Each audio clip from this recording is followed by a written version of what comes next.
This question comes up fairly often, and last week when I was away, it came up a couple of times in different contexts.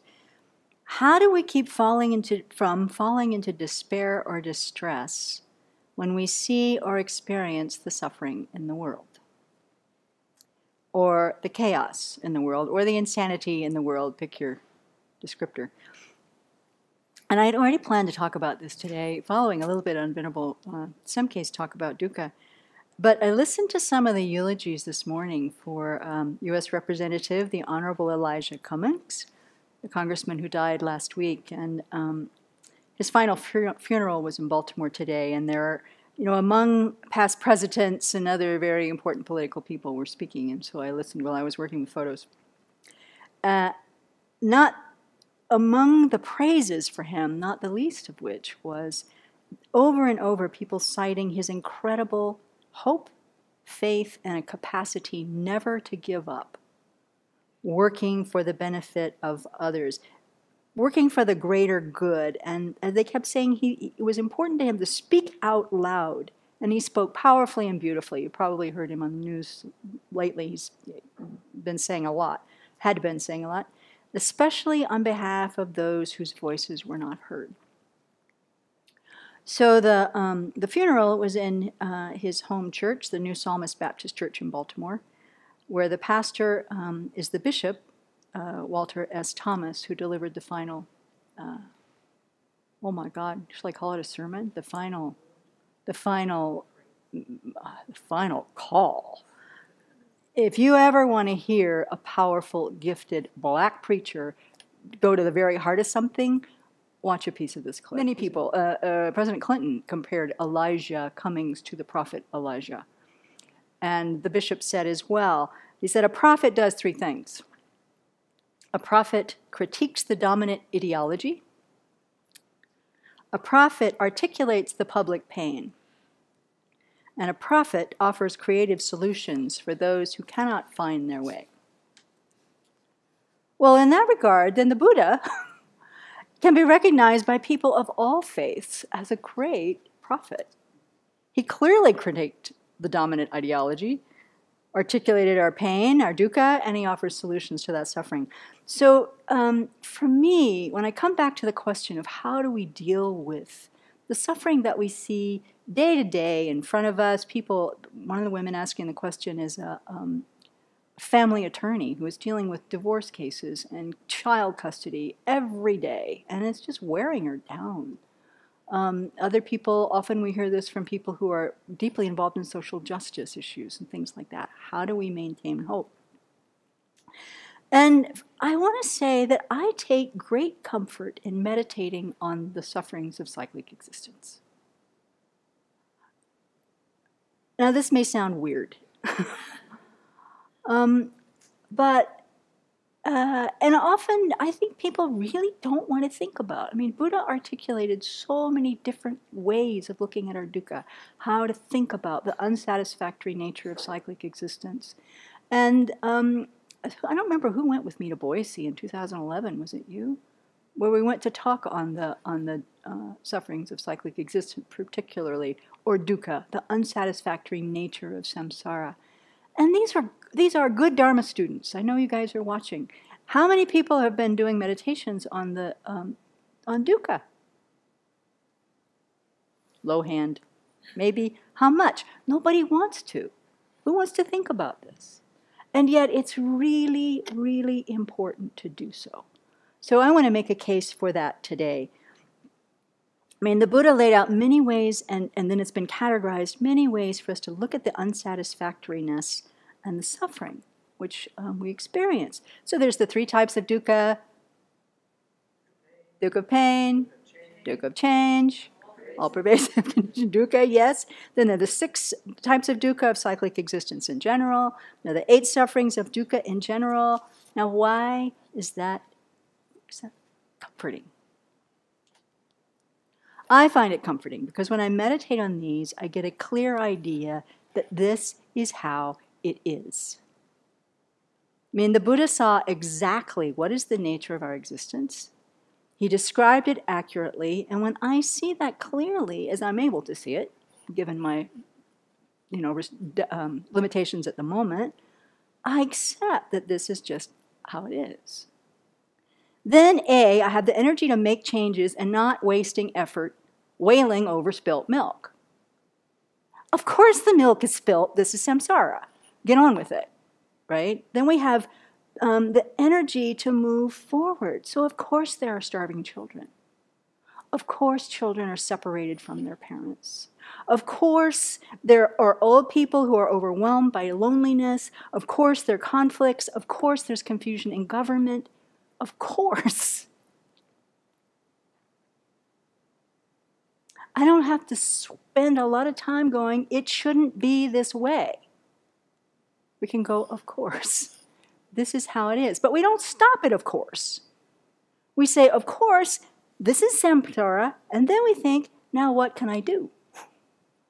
What can I do to contribute to help relieve the suffering of others here and now, with my limited capacity, what I can do today, and then for all eternity, if you will, to really work towards, what can be done in the future. Because in addition to following the Prophet Buddha's explanation of the way things are, I am also dedicated to following his solution for those like me who, quote, cannot find their way. And that is cultivating a firm determination to be free from the suffering of cyclic existence and to cultivate the altruistic intention that is committed to freeing everyone else as well. So, if I'm accepting, if I'm really keeping my mind current with this is how it is, then I can do what I can now. I don't have to be disappointed in my limitations. I know I can give my best, and that's what there is. It's okay, that's what there is to give. And I train to be able to do so much more at the various levels of being a bodhisattva and to ultimately to the aspiration and the goal and the commitment to become Buddha. So I want to turn just for a second just to two of the types of suffering of dukkha, the two two of the 6 types of dukkha that are a part of the experience of all sentient beings. The first one, the fault of uncertainty.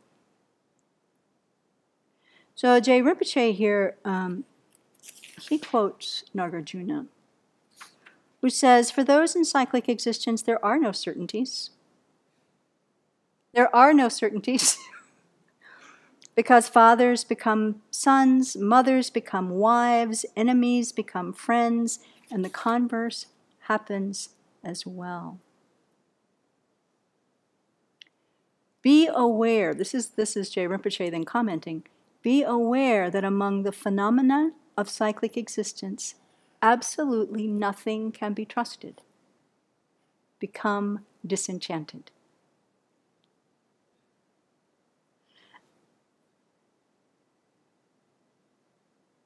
So it doesn't mean you can't trust your friends, and it doesn't mean that you can't trust people.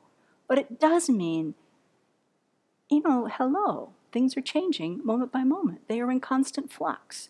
How can you trust everything to be stable and solid in the way that we want it to be and grasp it to be, when it cannot possibly be? Cannot. So of course the government's crazy. Governments are crazy. People are crazy. We're all under the influence of karma and afflictions unless we've developed to a higher level or a different level. Of course things are in flux. And so be aware that among the phenomena of cyclic existence, nothing can be trusted, become disenchanted, and work to benefit others as we can. The second one, the fault of insatiability. I love the way this is worded. The fault of insatiability. The mind that cannot, more, better, never satisfied with what we have, but constantly looking for something different, better, new, better, more, new, better, new. Jay Rinpoche, again, he says, you indulge in pleasures in pursuit of satisfaction, yet with worldly pleasures you are never satisfied no matter how much you enjoy them. Is that true? Think about it. It's true. True. Aryasura, he quotes in his Compendium of Perfections. I love this translation. It's more blunt than the one we have over there.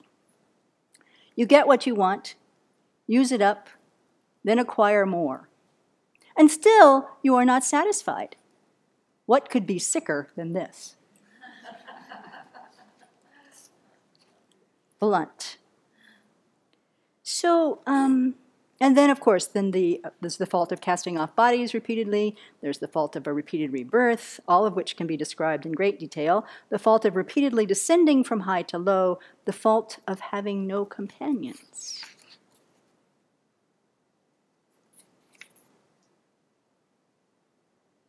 You are born alone.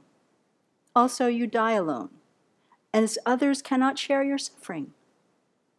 Of what use is the hindrance of loved ones? I mean, really.